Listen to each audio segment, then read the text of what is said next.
Bonjour et bienvenue à Vie de foi. Quelle joie de vous avoir avec nous aujourd'hui. Quelle bénédiction pour moi de recevoir ma merveilleuse épouse Mathilde. Bonjour chérie. Bonjour. Et notre invité pour aujourd'hui, Pasteur Aïda Moussavou. Bonjour et bienvenue, Pasteur Aïda. Bonjour, Pasteur Joël. Bonjour, Pasteur. Gloire à Dieu, on est content de te recevoir. Vraiment. C'est la première fois qu'on te reçoit sur le plateau de Vie de foi. La Et première on va fois. passer du bon temps ensemble dans la parole de Dieu. Gloire à Dieu. Cette semaine, on va parler du pardon. Et vraiment, c'est quelque chose qu'on doit tous expérimenter. On doit recevoir le pardon de Dieu et aussi pardonner notre prochain qui nous a fait du mal. Tout à Et fait. avant de plonger dans notre sujet, j'aimerais juste t'inviter à te présenter un peu. Déjà, je vais D'accord. dire, bon, tu viens de la France et Voilà. puis tu es une fille spirituelle du pasteur Alain-Patrick Tsengui, Tout à mon fait. ami. Et puis, je suis content de te recevoir. Nous sommes bénis de te recevoir à l'émission. Mais aussi, tu es pasteur avec ton mari, le pasteur Elvis. Tout à fait, Pasteur Elvis. Nous sommes pasteurs à l'église de Rennes, donc à CER Rennes. Oui. Et nous sommes pasteurs depuis à peu près 5 ans là-bas. On a une merveilleuse petite fille qui s'appelle Eliana, Ah. voilà, qu'on embrasse au passage. Et sinon, à part ça, je suis également la fondatrice d'une académie appelée Femmes de Splendeur, Wow. écrivaine, conférencière. Donc voilà, une femme aux multiples casquettes. Wow, c'est super. Une femme Et- extraordinaire. Et Comme toi. tu as aussi sorti un livre qui s'appelle Il n'est pas Il n'est trop pas trop tard. tard. Voilà. Mais qu'est-ce que ça veut dire? Il n'est pas trop tard. Alors, il n'est pas trop tard, c'est tout simplement un message d'encouragement, un message prophétique pour dire à quelqu'un que quel que soit ce que tu as vécu, quelles que soient tes erreurs, quels que soient les verdicts humains, Dieu n'est pas en retard dans ta vie, il n'est pas trop tard pour accomplir ta destinée. Wow. C'était vraiment un message pour booster ceux qui veulent encore croire qu'il est possible en fait d'avoir une autre chance. Ah, ben gloire à Dieu. Et ce livre est disponible sur EMC Boutique. Donc, tous ceux qui veulent se procurer ce livre-là, un livre merveilleux, bien, gloire à Dieu, vous pouvez aller sur emcboutique.com et puis vous procurer ce livre. Donc, gloire à Dieu. Bon, Pasteur Aïda, tu avais à cœur, en fait, de nous parler de pardon. Tu as Oui. sûrement déjà eu besoin de pardonner quelqu'un. Voilà. Comme nous tous, d'ailleurs. Mais qu'est-ce qui t'inspire vraiment? Pourquoi est-ce que ce message est vraiment important pour toi? Parce qu'en fait, je me suis rendu compte tout simplement que autant qu'on est, on passe tous par des phases de nos vies où on est offensé. Chacun de nous rencontre sur le chemin de sa destinée l'offense ou les offenses. Oui. Et on fait tous face à un moment donné à un besoin de pardonner pour se libérer. Et ces derniers temps, je pouvais voir dans mon entourage des personnes qui croupissaient sous le poids de plein de choses, l'accusation, le mépris, la culpabilité, parce qu'ils n'avaient pas pardonné. Et en venant, je me suis dit, Seigneur, je veux avoir un message pour ces personnes-là qui n'arrivent pas à se libérer, pour qu'elles puissent tout simplement expérimenter le pardon selon Dieu. OK. Puis il y a wow. vraiment une différence aussi entre le pardon qu'on peut avoir comme dans notre société. Des fois, les gens s'imaginent, si je pardonne, bien en fait, je suis en train de dire que la chose, la faute, n'était pas si grave. C'est comme Voilà. si on dit, bien, au final, bon, c'est correct, j'accepte que tu m'as fait ça. Mais Oui. c'est pas ça, en fait, le pardon. Le pardon, c'est pas ça, en fait. Déjà, il faut comprendre, j'aime bien le fait de parler de pardon selon Dieu. Parce que le monde nous montre, en fait, que pour pardonner, c'est quand quelqu'un, peut-être, voilà, t'as fait quelque chose, peut-être tu as raison, ou peut-être, voilà.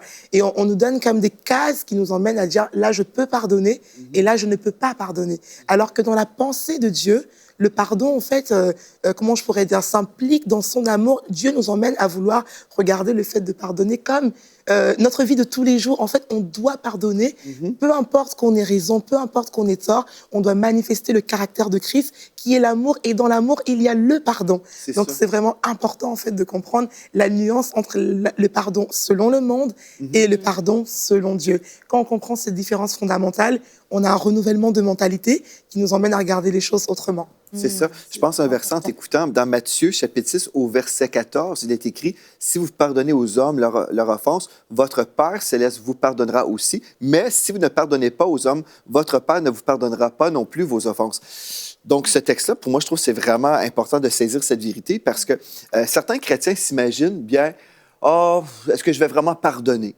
Mais en fait, ce texte-là me dit vraiment que je dois pardonner. Ce n'est Voilà. pas une suggestion, une bonne idée, c'est vraiment quelque chose que je dois absolument faire.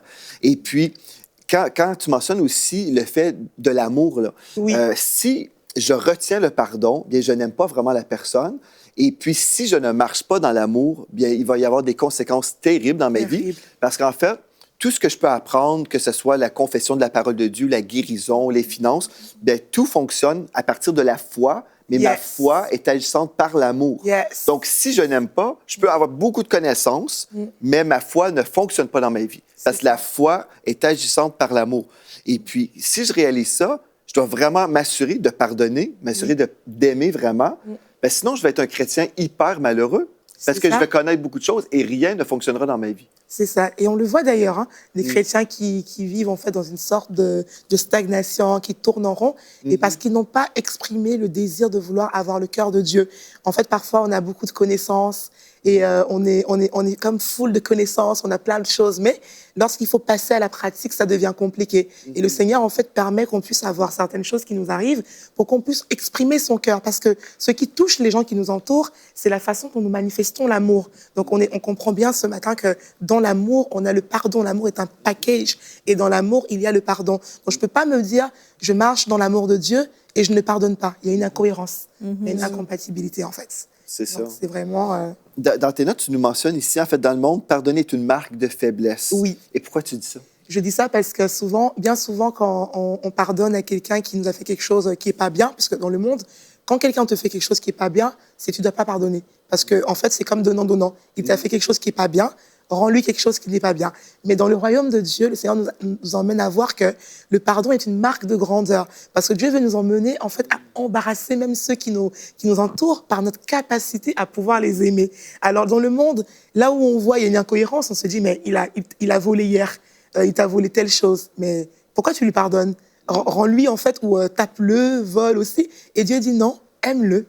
Aime-le tout simplement. Donc, c'est vrai que je voulais vraiment marquer la différence entre la façon dont le monde perçoit le pardon et la façon dont Dieu veut nous emmener à regarder le pardon, qu'il a manifesté envers nous, finalement. Parce que quand on regarde bien, nous ne méritions aucunement, en fait, parfois le pardon. Et la Bible même nous dit que quand nous nous sommes infidèles, Dieu lui demeure fidèle. Malgré qu'on a des choses qu'on fait qui ne sont pas bien, Dieu demeure fidèle. Et Dieu veut nous emmener à réaliser que lui-même, comme dans le texte que tu as lu, il nous pardonne. Et il nous dit dans ce texte-là que tu as lu tout à l'heure que si nous ne pardonnons pas à ceux qui nous ont fait du mal, lui-même, en fait, quelque part, il ne peut pas nous pardonner. Donc, on comprend, en fait, qu'on est comme dans un cercle où on n'a pas le choix que de pardonner à ceux qui nous font du mal. Je pense aussi qu'il ne peut pas nous pardonner parce qu'on est dans notre propre justice, en fait. Voilà. Si je ne pardonne pas mon prochain, c'est comme si je suis en train de dire à Dieu, ben moi, je suis parfait en moi-même. Oui. En fait, on a terriblement besoin de Dieu. C'est ça, mais ce à quoi il faut faire vraiment attention, tu parles du pardon selon le monde, et c'est que souvent la pensée du monde a infiltré l'Église et domine sur la pensée du royaume ou la pensée de Christ, en fait, qu'on devrait avoir. Et souvent, c'est que dans le monde, si quelqu'un me fait du mal, ben tout de suite, c'est l'esprit de vengeance qui monte en moi. Et absolument pas, je peux pas pardonner parce que cette personne-là m'a fait du mal. Et donc, quand nous, on veut observer vraiment l'image de Jésus, son exemple, eh bien souvent, c'est mal perçu parce que la pensée du monde, le pardon selon le monde, domine dans l'Église. Et vraiment, l'Église a besoin d'être renouvelée vraiment avec la pensée de Christ, avec la pensée du royaume. On fait juste regarder l'exemple de Jésus, qui a pardonné à tous ceux vraiment qui lui faisaient infiniment du tort. Pourquoi? Parce que c'est nous qui gagnons ça aussi, parce qu'on est un exemple d'amour, premièrement, mais parce que ça nous relâche. Mais on va en parler cette semaine, de tous les bénéfices du pardon. Mais vraiment, je voulais souligner, souvent, c'est que la pensée du monde dominait dans l'Église et on doit vraiment renverser ça. Et j'aime beaucoup l'exemple de Jésus qu'elle donne parce qu'il est vraiment notre modèle par excellence. Amen. Et je me dis, je suis toujours bouleversée par ce passage. Je pense qu'il se trouve dans Luc chapitre 23, qu'on ne va pas forcément lire. Mais en fait, c'est là où Jésus déclare, en fait, au verset 34, c'est à la crucifixion. Et Jésus va dire, « Père, pardonne-leur, car ils ne savent pas ce qu'ils font. » Et ce passage me bouleverse parce que je me dis, donc c'est pour ceux qui nous regardent, c'est Luc chapitre 23 normalement, et au verset 34, Jésus déclare, « Père, pardonne-leur, car ils ne savent pas ce qu'ils font. » Et ça me bouleverse, pourquoi? Parce que je me dis, mais Seigneur, quand je lis ce passage, ils ont quand même pris les clous volontairement. Ils t'ont quand même, fait... Un homme comme toi qui a fait tellement de bien, tu es venu, tu as été amour, tu as libéré des captifs, et ils t'emmènent sur cette croix alors que tu n'as rien fait. Et tu trouves la force, Seigneur, de déclarer, « Père, pardonne-leur, car ils ne savent pas ce qu'ils font. Cette mentalité me bouleverse. Jésus choisit, un instant soit peu, de se dire non, je vais lire tout ça au travers le cœur de Dieu. Je vais lire cette situation, en fait, avec le cœur de mon Père, en me disant vraiment, en fait, Seigneur, je veux pas considérer au mal qu'ils sont en train de me faire, mais je veux regarder à ta parole, à toi qui es tout puissant. Et j'avoue que, en lisant ce passage, je comprends que Jésus a dû puiser dans une réserve pour pouvoir pardonner comme ça. Et cette réserve aujourd'hui pour nous, enfants de Dieu, c'est le Saint-Esprit qui est en nous. C'est le Saint-Esprit qui nous emmène finalement à pardonner. C'est le Saint-Esprit, la Bible déclare en Romains 5, au verset 5, Christ a répandu dans nos cœurs son amour par le Saint-Esprit. Et c'est parce que humainement, impossible. C'est ça. C'est par le Saint-Esprit nous sommes capables. Ce que j'aime beaucoup de ce verset, c'est qu'en fait, quand on médite, des fois, je médite sur ce verset parce que je l'aime énormément, Romains 5,5, que Dieu a répandu son amour en nous par le Saint-Esprit. Eh bien, c'est comme si j'y pense vraiment assez longtemps, si je médite, c'est vraiment en Christ, si je me positionne vraiment par Christ qui vit en moi, l'Esprit de Dieu qui vit en moi, si je me connecte vraiment à l'Esprit de Dieu en moi, j'ai tout reçu, j'ai tout l'amour dont j'ai besoin pour aimer toutes les personnes qui sont pas aimables, qui sont détestables. C'est possible par Christ en moi. Mais c'est comme tu dis, humainement, c'est impossible. Impossible. Mais les gens disent, ben je l'ai pas en moi, je suis pas capable, c'est impossible. Mais c'est vrai, d'une certaine façon, on l'a pas en nous, dans notre chair, mais on l'a en nous. Christ en nous. Le Saint-Esprit est en nous. C'est ça, Christ en nous. Je Christ en pense nous qu'une nous des rend choses capable. très importantes, c'est que, admettons, si on vient de se faire blesser, quelqu'un nous a blessés, nous a fait du mal. Ouais. Bon, notre chair n'est pas comme disposée à ce moment-là pour dire, j'ai le goût de pardonner. On n'a pas le goût. Je pense qu'il y a une différence aussi qu'on doit faire. On doit faire une distinction, en fait. C'est qu'il y a des gens qui pensent, bien, je vais pardonner un jour quand je vais le ressentir. Mais en fait, voilà. le pardon, ce n'est pas un sentiment. Là. C'est une décision. C'est une décision. Oui, pasteur. Et puis, on prend la décision parce qu'on veut obéir à la parole. On veut obéir à la parole de Dieu qui nous dit qu'on doit pardonner. Donc, si je veux être un enfant de Dieu obéissant, je vais pardonner. Et là, au départ, peut-être, je vais juste obéir et c'est une décision et je ne ressentirai pas les sentiments d'amour. Là. Peut-être que je ne ressentirai pas le Saint-Esprit qui coule en moi. Mais si je suis conscient que le Saint-Esprit est là, je peux prier et dire, Seigneur, bon, je ne ressens pas des frissons d'amour, je ne ressens rien en ce moment, mais Pas une petite chaleur, là. mais je prie que tu me donnes ton cœur pour cette personne. Amen. Vraiment, si on arrive et on dit, C'est donne-moi ça. ton cœur. Ouais. Et là, Dieu peut nous révéler des choses aussi par son esprit, une parole pour nous dire, la personne a fait ceci à cause de tel problème dans sa vie, ou peut-être, cette personne a un esprit de rejet, ou bref, Dieu peut commencer à nous déclarer ou nous révéler vrai. des choses. C'est vrai, Et là, on est pasteur. là comme, c'est pour ça. Puis peut-être, non, on n'est pas obligé de pardonner parce que Dieu nous a révélé des choses. Mais je crois que quand on prend la décision, Oui. Dieu aussi, des fois, va Peut nous révéler. Et je l'ai vécu d'ailleurs. Mhm. Je l'ai vécu personnellement à un moment donné où j'avais vraiment du mal à pardonner à une personne qui m'avait fait beaucoup de mal. Et le Seigneur m'emmène à un moment donné, je prends la décision. J'ai bien aimé, décision, parce qu'on ne ressent pas toujours l'envie, mais quand on prend la décision, donc tu commences à prier. Et pendant que tu es en train de prier, j'étais en train de prier et le Saint-Esprit me révèle. Il me montre comme une vision de cette personne-là. Et là, je commence à voir des situations qu'elle a vécues qui l'ont tellement affectée, qui l'ont tellement affaiblie émotionnellement que, en fait, tout ce qu'elle m'avait fait, c'était juste les conséquences du manque de guérison et elle ne s'était pas pardonnée à elle-même. C'était une personne qui était devenue amère et elle faisait plein de choses négatives. Et le Seigneur me dit, tu vois, parfois c'est comme ça qu'on est. On a du mal en fait à pardonner aux autres parce qu'on pense limite ils ont fait exprès, voilà. Et Dieu t'emmène à voir les choses différemment. Et c'est vrai que quand on regarde encore une fois l'exemple de Jésus, Jésus a choisi de voir les choses différemment. Jésus a choisi de ne pas considérer les paramètres humains, mais de regarder en fait aux paramètres de la parole de Dieu. Et c'est ce qui a fait la différence. Et quand je vois aujourd'hui que nous chrétiens, tu parlais de l'Église tout à l'heure, pasteur Mathilde, on n'arrive pas à pardonner pour des futilités. Voilà, ce matin, le pasteur m'a pas dit bonjour. Ouais. Je me dis, mais Jésus a eu des clous et il a pardonné. Ah, t'as raison. Donc, vraiment, il faut qu'on élève notre niveau, faut qu'on élève le niveau de l'amour agapé dans l'Église. C'est vrai. Très important. Puis je vais rebondir sur l'amour aussi. C'est que, en fait, dans 1 Corinthiens 13, au verset 5, en parlant de l'amour, il ne soupçonne point le mal. Yes. Et puis, si on prie, Dieu, qui est amour, il va jamais nous inspirer à soupçonner le mal. Dire, la personne fait ça à cause de telle chose. Non, mais Dieu va nous révéler, comme tu viens d'illustrer, là, il va nous révéler des choses sur la personne, mais aussi, si on peut avoir la disposition de s'imaginer toujours le meilleur d'une personne. dis, mais Oui. pourquoi la personne a fait ça? Mais là, Dieu peut nous dire, pour telle raison, peut-être qu'il y a des situations que Dieu va nous révéler, mais on va toujours pencher sur le côté du positif pour voir la personne comme Dieu la voit. Puis c'est juste dans une relation avec Dieu, dans la prière, on peut y arriver. Puis je pense que c'est là où vraiment notre cœur va commencer à changer aussi par rapport à cette personne-là. On va dire, OK, Seigneur, je réalise des choses, il y a des blessures dans sa propre vie.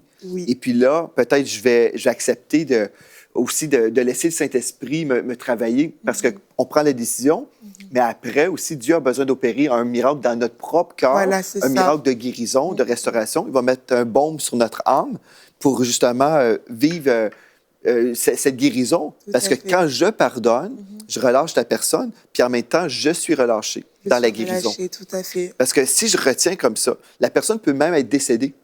Oui. Mais si je ne relâche pas, je suis en train de m'empoisonner la vie, premièrement. C'est ça. Et je connais des personnes, c'est vraiment, comme dit Pasteur Joël, il y avait une femme qui était venue me rencontrer un jour et elle me parlait du fait qu'elle n'avait pas pardonné. Et elle me parlait d'une dame qui était morte il y a pratiquement 12 ans. Wow. Et elle vivait encore avec ce poids-là, oui, mais elle m'a fait ça. Et j'étais comme choquée de me dire, mais elle est morte, ça fait 12 ans, tu lui as pas pardonné. Donc ce que tu dis, c'est vrai, lorsqu'on pardonne pas, on vit avec comme un poids. On ne relâche pas notre cœur. Et celui qui ne pardonne pas se prive en fait d'expérimenter les bénédictions de Dieu. Parce que Dieu nous bénit, nous sommes bénis. Mais il y a une dimension en fait où on doit manifester ce que Dieu a investi en nous, les bénédictions dont on a été vraiment bénis. Et le problème, c'est que quand on ne pardonne pas, on a ce côté où on est parfois limité et on a toujours des pensées négatives. Et souvent, il y a aussi autre chose, c'est que lorsqu'on a du mal à pardonner, ou quand on veut pardonner, il y a un moment donné où on a l'impression que là, c'est bon, j'ai pardonné. Et comme le diable sait très bien que voilà, quand on pardonne, après, on va expérimenter ce que Dieu veut pour nous, il va se débrouiller à nous ramener l'offense. Et donc, des fois, je ne sais pas si vous voyez ce que je veux dire. C'est-à-dire, tu es comme aujourd'hui, je me sens libre, j'ai pardonné. Et 2 jours plus tard, la douleur te revient. Ou alors la personne repasse devant toi et tu as tu ressens tout ce qu'elle t'avait fait, les émotions, tout ça. Et c'est vraiment l'importance de la parole de Dieu et les temps de prière. Avoir une vie d'intimité avec le Saint-Esprit. Sans vie d'intimité, le pardon selon Dieu, c'est pas possible. C'est l'intimité qui nous garantit cela. On parlait des gens qui sont décédés, qui nous ont fait du mal. Rapidement, je pensais à des personnes qui se disaient ben, je peux pas pardonner parce que cette personne-là m'a fait du mal et elle ne m'a pas demandé pardon. Et donc, en fait, oui, on peut pardonner des gens qui sont partis. Tu vas nous le confirmer, n'est-ce pas? Je partage ton avis. Mais parce que, en fait, le pardon ne dépend pas de l'autre. Le pardon dépend de moi. Et je pense que ça aussi, il y a comme une incompréhension. Même si la personne ne nous demande jamais pardon. Exactement. En fait, c'est que c'est pas l'autre personne qui a besoin d'être repentante pour que nous puissions relâcher le pardon. Parce qu'il y a des gens qui ne vont jamais reconnaître leur tort. Et le pardon, c'est pour nous. Le pardon, c'est pour que nous soyons, qu'on puisse vivre dans la liberté, qu'on puisse vivre épanoui, parce que les gens, souvent, qui conservent l'offense et le non-pardon, vont être rongés par le mal, vont être rongés par la maladie, par l'amertume, par toutes sortes de choses. Et donc, vraiment, quand on relâche la personne, en fait, ça ne l'implique pas nécessairement. Donc, si ça peut, je pense que ça libère quelqu'un aujourd'hui, dans le sens, si votre père, votre mère vous a fait du tort, un membre de votre famille, et que cette personne est décédée, ben, vous pouvez relâcher le pardon.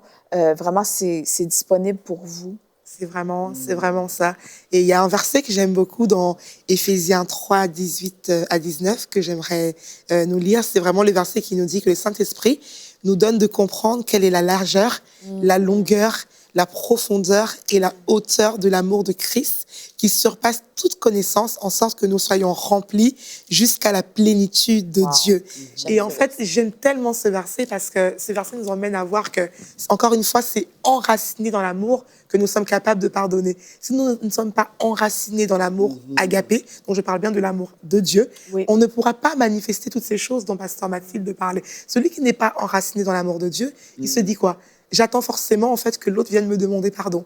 Même si ça va prendre 4 ans, 10 ans, 20 ans, je resterai à attendre. Alors que celui qui marche dans l'amour de Dieu, il comprend que même si l'autre n'est pas venu me demander pardon, il se peut que je puisse aller aussi lui demander pardon. Hein. Parce que parfois, on peut être emmené à demander pardon, même si en fait on a l'impression que l'autre nous a blessés, mais on peut demander pardon parce qu'on a aussi développé des mauvais sentiments, on a développé de la rancune. Et quand on va vers la personne et qu'on le fait, il y a comme une sorte de paix qui s'installe entre nous. Et la personne, parfois, peut être à même de reconnaître ce qu'elle ne voyait pas. Parce qu'on a été habité par l'amour de Dieu et qu'on a manifesté l'humilité, en fait, comme tu es en train de dire, pasteur. Tu vois? Je pense aussi une chose très importante, c'est, comme tu disais aussi, c'est qu'on ne veut pas méditer sur les fautes du passé. Oui. Quand on revient constamment, là, j'ai déjà rencontré dans le ministère, certainement, on a rencontré des gens qui nous racontent même des fautes qu'ils ont vécues il y a 20, 30 ans. Puis ils nous disent, ah, ben quand j'avais 20 ans, j'ai vécu telle chose. Et puis, la personne rafraîchit la mémoire constamment parce qu'elle en parle encore et encore et encore. Puis on se dit, mais c'est pas possible de vivre dans le passé comme ça. Faut pas laisser le passé déterminer notre présent et notre futur. Donc, je pense qu'il faut aussi parler, quand on pardonne, bon, il y a une expression dans le monde, dans le monde séculier, on dit, pardonner et oublier. C'est un petit peu difficile à faire parce qu'il y a des choses que vraiment, on a été marqués. Mais je pense on peut parler de l'attitude. Dans Ésaïe 43, verset 18, « Ne pensez plus aux événements passés et ne considérez plus ce qui est ancien. Voici, je vais faire une chose nouvelle sur le point d'arriver. Ne la connaîtrez-vous pas? Je mettrai un chemin dans le désert et des fleuves dans la solitude. Donc, ici, c'est juste un texte qui nous parle de regarder vers l'avant.